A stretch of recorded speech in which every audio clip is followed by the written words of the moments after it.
Greetings, my friends, and welcome to this edition of Art and Coffee, the video series dedicated to helping you find and forge your own unique voice in the realms of art and visual storytelling. As always, this is yours truly, Gabe Dunston, and I'm just over the moon that you've joined me today, and I want to thank you for letting me keep you company while you're moving your pencil, moving your brush, getting your sculpting ready, while you prepare yourself to tell the stories that only you can tell, in a way that only you can tell them. Today's coffee is the 46 blend from the Counterculture Coffee Roasters. Dark chocolate, smoky, full-bodied. For 46, we celebrate dark roasts by selecting some of our certified best organic coffees and roasting them to create a profile that is sweet, clean, smoky, and nuanced. This coffee was originally recipe number 46, hence the name. I gotta tell you, hologram is still my favorite, but this here 46, it is a contender for first place, let me tell you. I tell you what else, I'm really interested to know what kind of espresso 46 here would make. I've not the gear to test it at home, but that might change in the future, I don't know.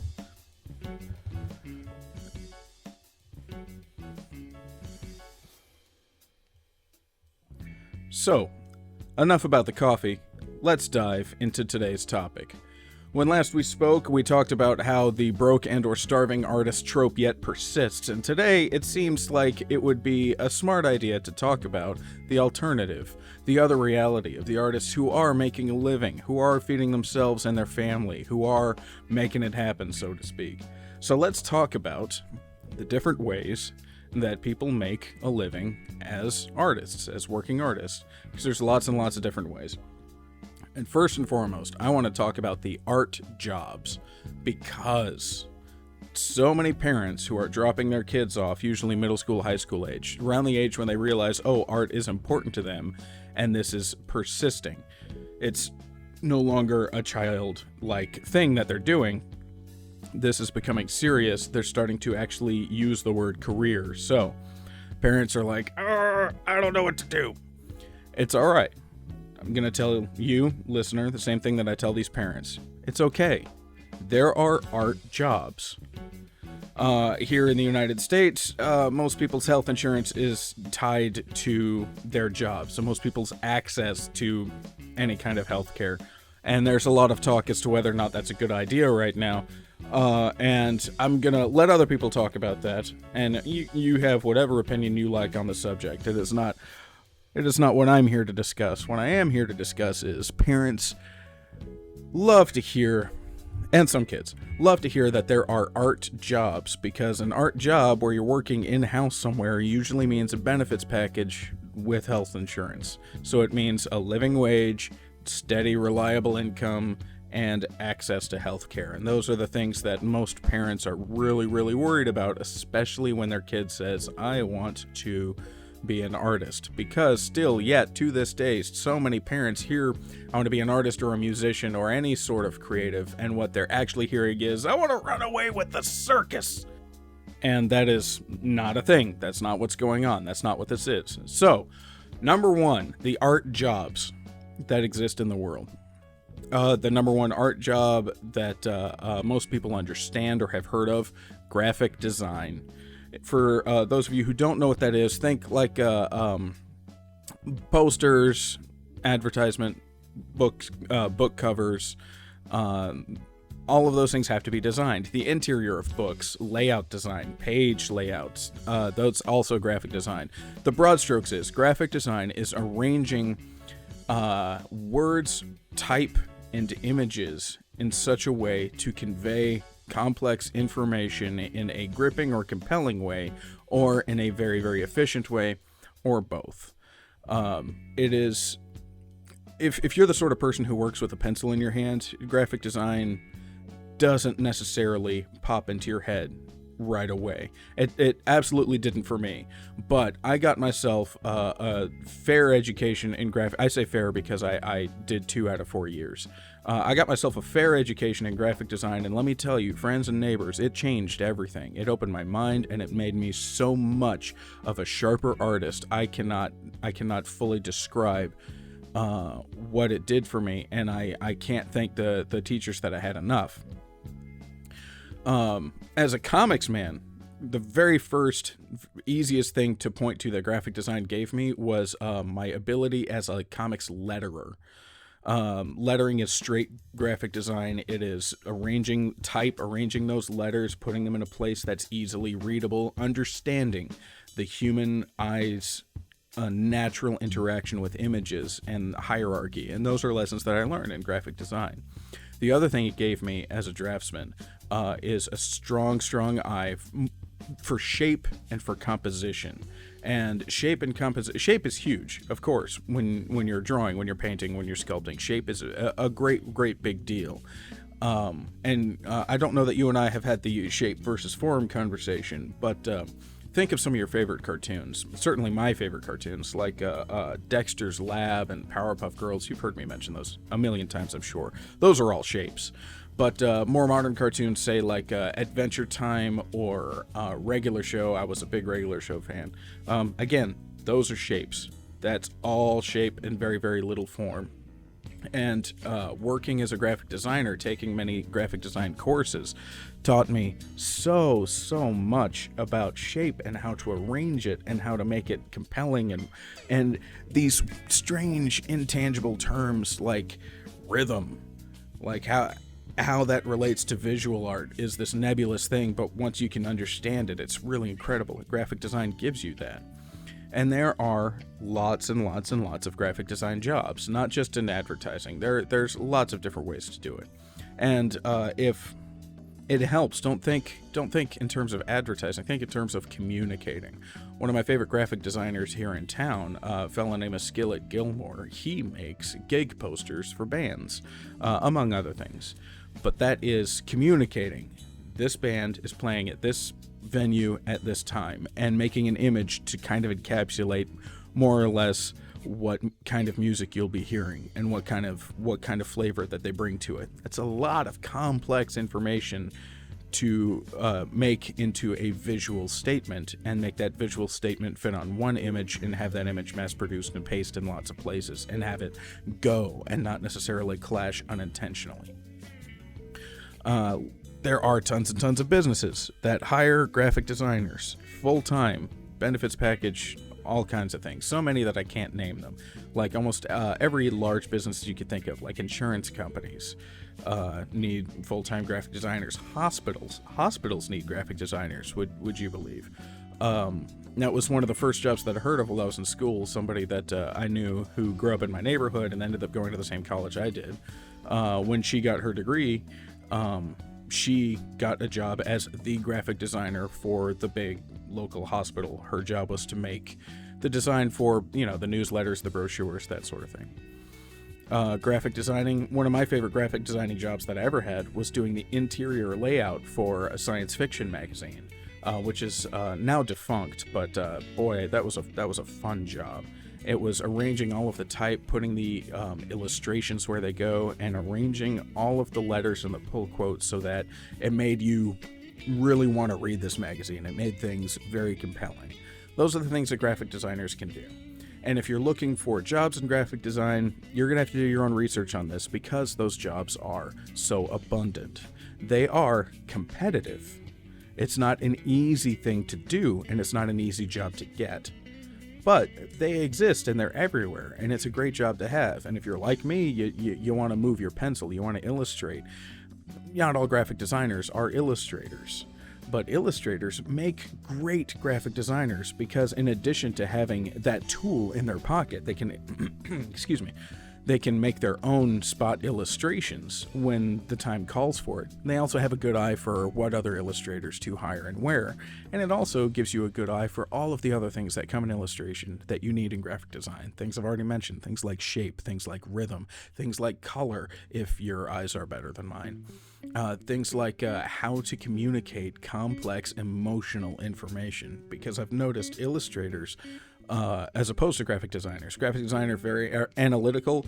Illustrator, much more shoot from the hip, much more interested in communicating the tonal or the emotional information, and bringing that to the graphic design job is a hugely valuable thing. And it is worth mentioning that as I was coming up, some of the best indie cartoonists, some of the best indie comics makers, graphic designer was their day job. And I think those things are related. So there you go. First, foremost, biggest art job in the world. Tons of people hiring graphic designer. And people hire those on a freelance basis as well. It's competitive. It could be a really tough racket. I'm not telling you this is easy. And I'm not telling you that the skills to be a good one are easy to acquire. I'm just telling you it exists, it's a real thing, and it can be very fulfilling if you are bent that way and if you really put yourself into it.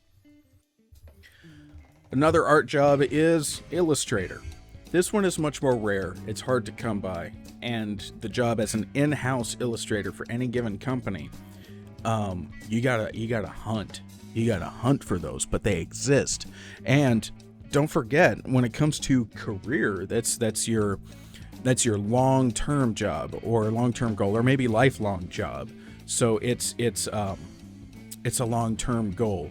So if it takes you a long time to get the job or the career that you want, that's okay, that's normal, that's natural. And in fact, plan for that to be the case, because for most people it is.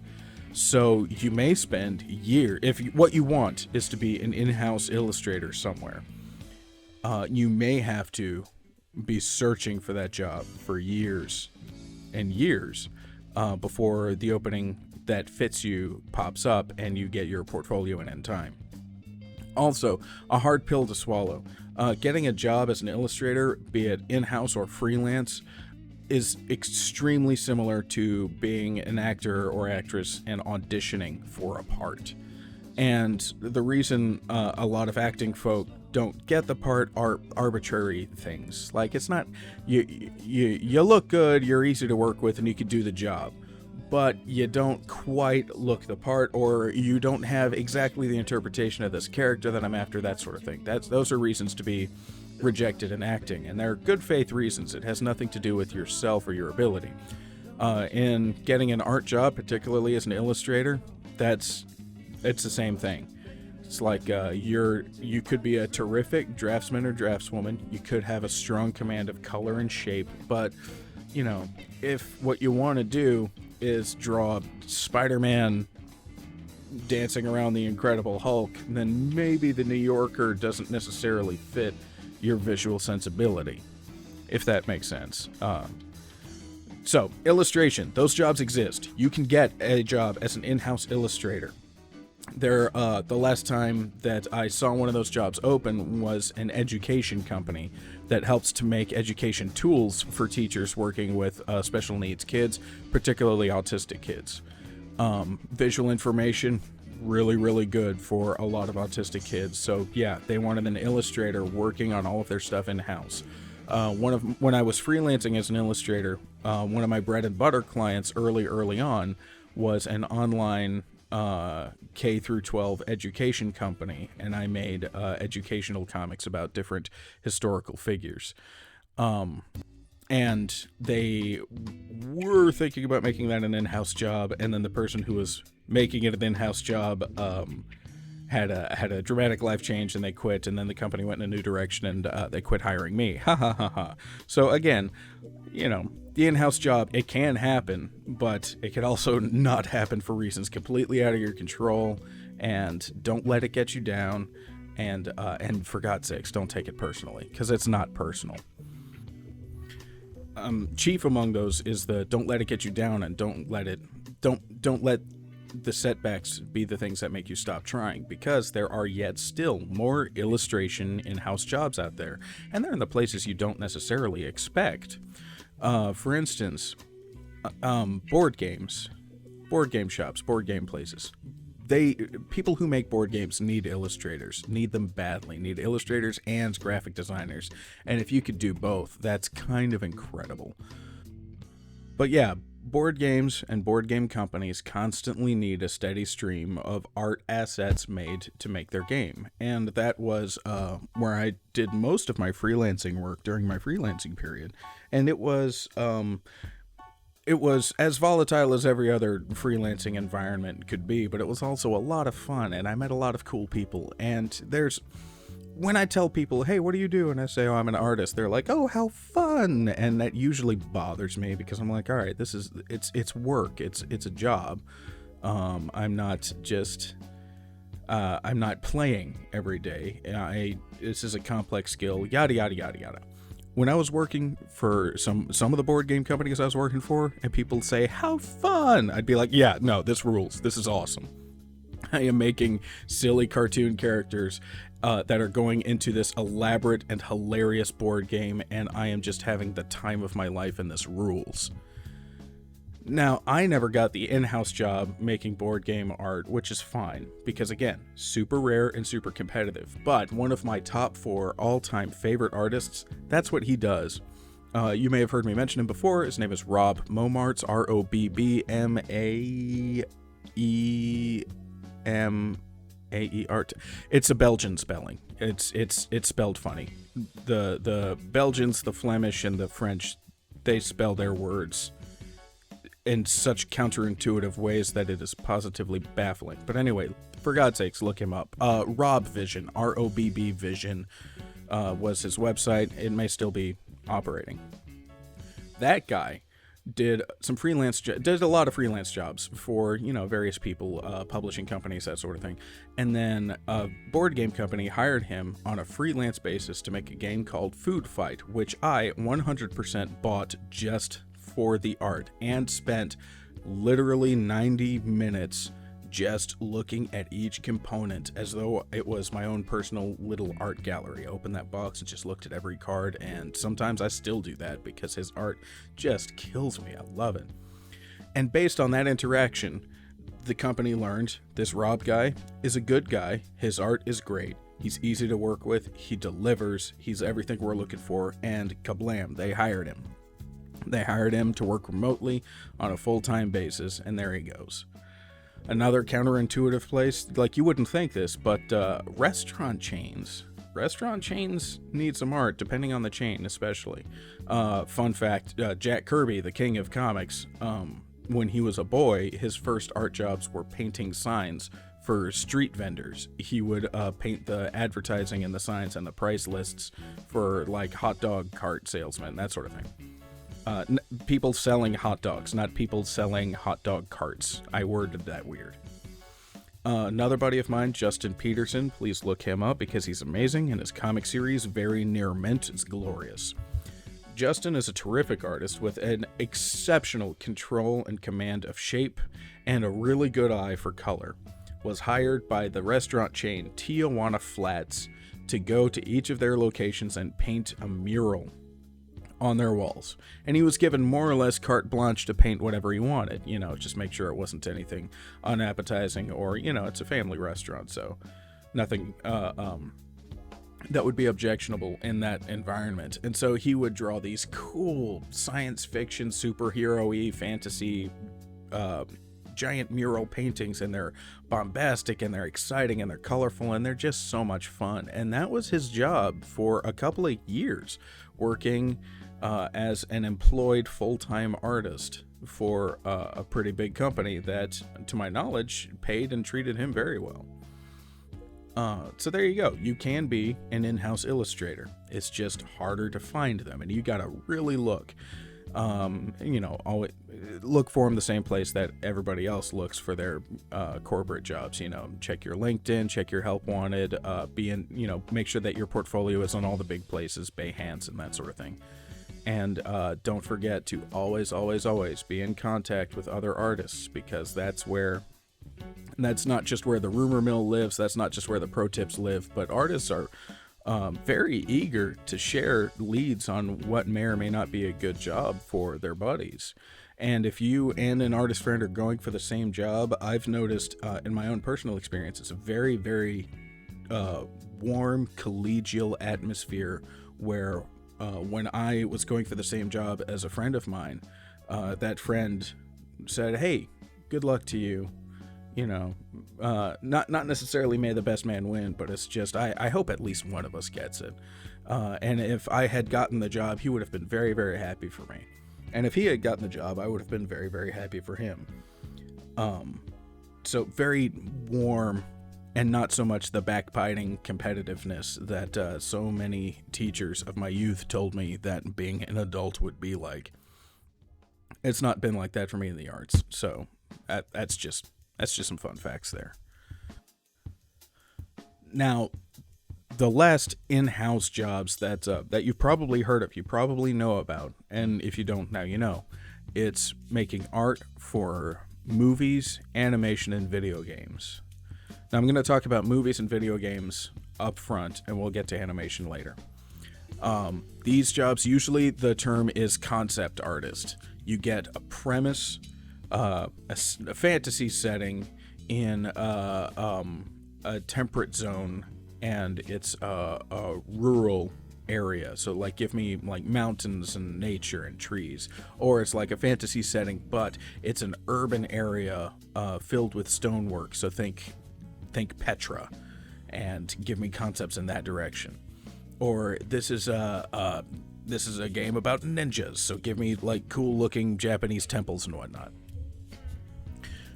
And so the concept artist's job is to create very quickly a series of paintings that deliver both the information and the feel for that concept. Or, you've got monster design for like, maybe science fiction movie, a horror movie, or another fantasy movie.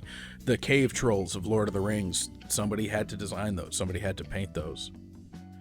The architecture inside the mine of Moria, also in Lord of the Rings, somebody had to come up with what kind of architecture do I think dwarves would have? What kind of ornamentation would they have? That's why Gimli has those Celtic-looking things on his helmet. Those were decisions an artist made. Concept art is a big one, and it's super, super competitive because, like, when I was in high school, that was the job you wanted, was doing the concept art for cool-ass movies. So you gotta really work on your chops for those, but they exist. People have those jobs, and you know what? Why not you? Give it a shot. If that's what you want, then go for it. But keep in mind, super competitive, and a lot of the people who are working those jobs are much older, which means they've been drawing and painting for a much longer time. So that's who you're competing against, and it's okay if it takes you a while to get those jobs. And most of these art jobs that are in-house, they start as a freelance situation. They start as freelance jobs, and eventually, after building a working relationship, then they become in-house jobs. So be ready for the long road if this is what you want, especially if concept art for movies and video games is what you want.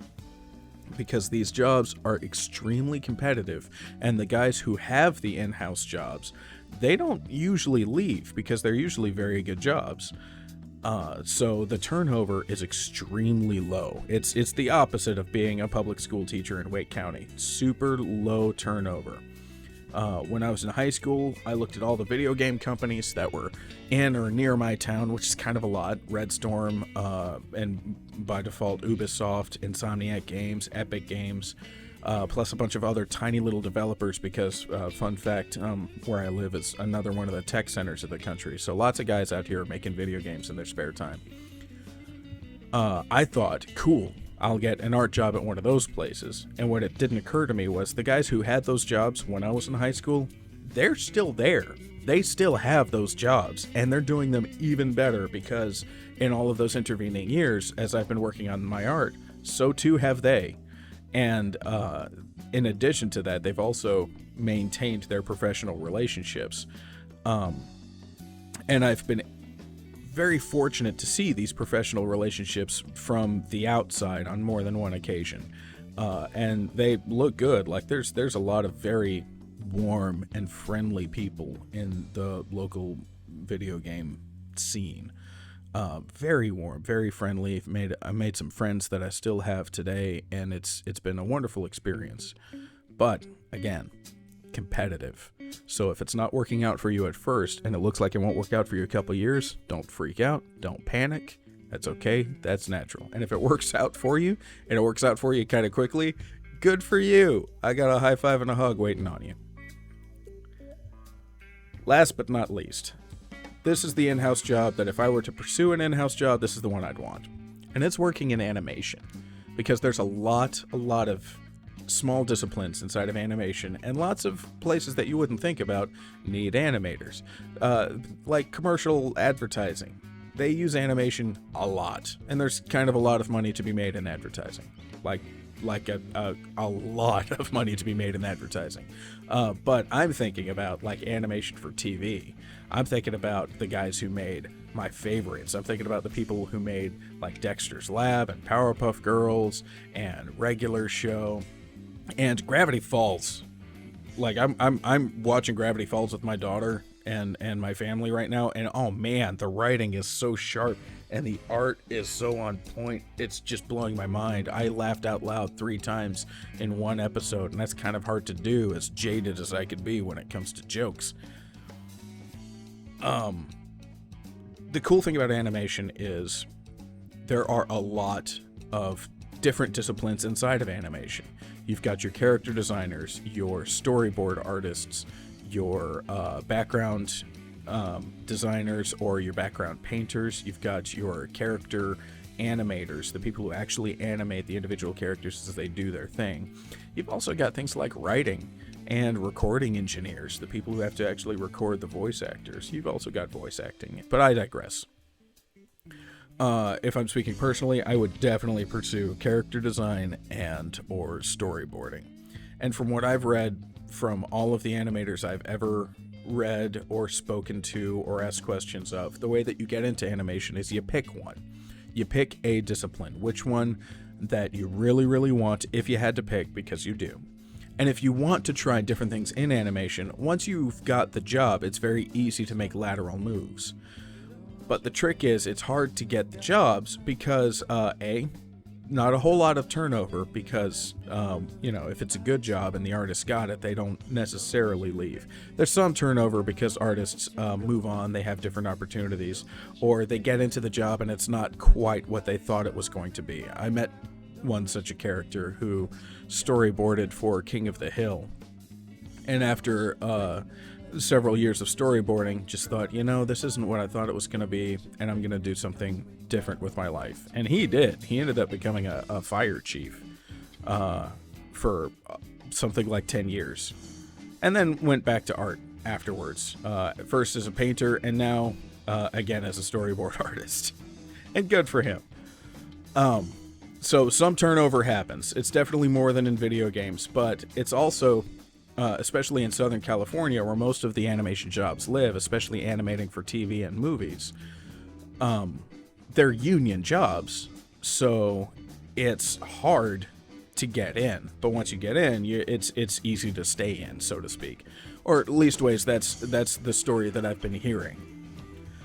Now, if you want information about how to get into the animation business, or what the day-to-day life is like, or what it's actually like to move to and live in Southern California for these jobs, I highly, highly recommend a book by Natalie Noragot, who has been working at Disney Animation for a few years and is now actually a director there as well. She made a book called I Moved to Los Angeles to Work in Animation. And I got it. I got super lucky. It came out in 2018 or 2019, and I got it when it was an ebook. It is now a printed comic, which my local comic shop carries. Check your local comic shop. If they don't have it, ask for it. It's put out by Boom Studios. You can also get it on Comixology in a couple places.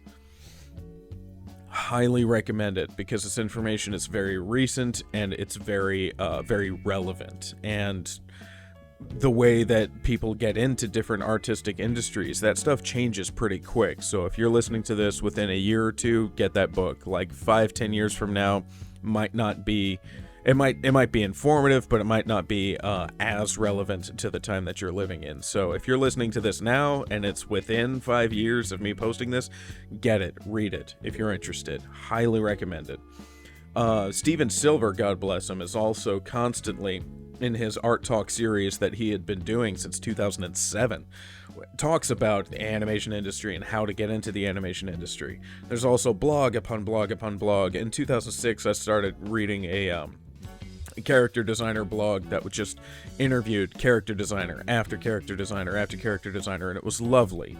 And they talked about how they got into the industry, what their work is, and so you get a lot of stories very quickly that way. So if that blog still exists, look for that. Will Terrell, who has been working on Animaniacs, talks about his journey into moving from Lubbock, Texas to Southern California and working for animation. Those are a couple of resources that you can get to right now, but I highly recommend you also reach further out, get your own resources, meet people. At the time of this recording, it is COVID time, so ain't nobody going nowhere.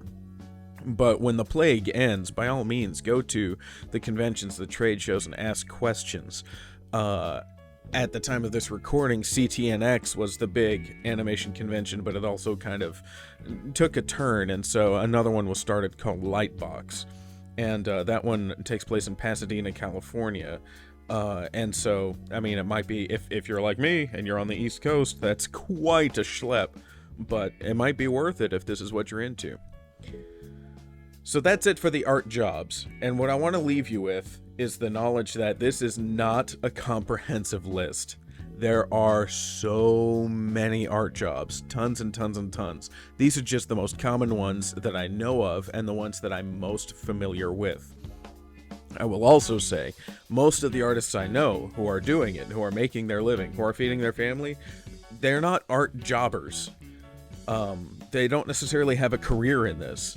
Where you know, they go to a building or they work at a specific company every day. They're independents. They've made their own living. They're self-employed in one fashion or another. And the ways that happens is so extremely varied that no two stories of independent artists are alike. The broad strokes is you create an audience and then you sell to that audience. Those are the broad strokes. That's how you be an independent artist. How you accomplish those things with the specific art you make, everybody's got a different road. And all of the advice that exists in books, movies, TV, and the internet that tells you how to make it as an independent artist are variations on the theme. You make your art, you tell everybody, you build an audience, and then you try to sell to that audience. So later, I'd love to talk to you more about the different independent artists and different independent art careers. I would also like to talk to you about the artists who have really moved the needle in their art form while working a day job. Because coming up, I definitely scoffed at the day job and ran screaming from the concept of a day job because to me it sounded like giving up. But having paid more attention to the writers and the artists that really, really moved the world and moved culture, they did it because they had a day job, not in spite of, not around, but because of the day job. That's a talk for another time. In the meantime, thank you so much for listening. Take care of yourself, take care of your friends, and make art.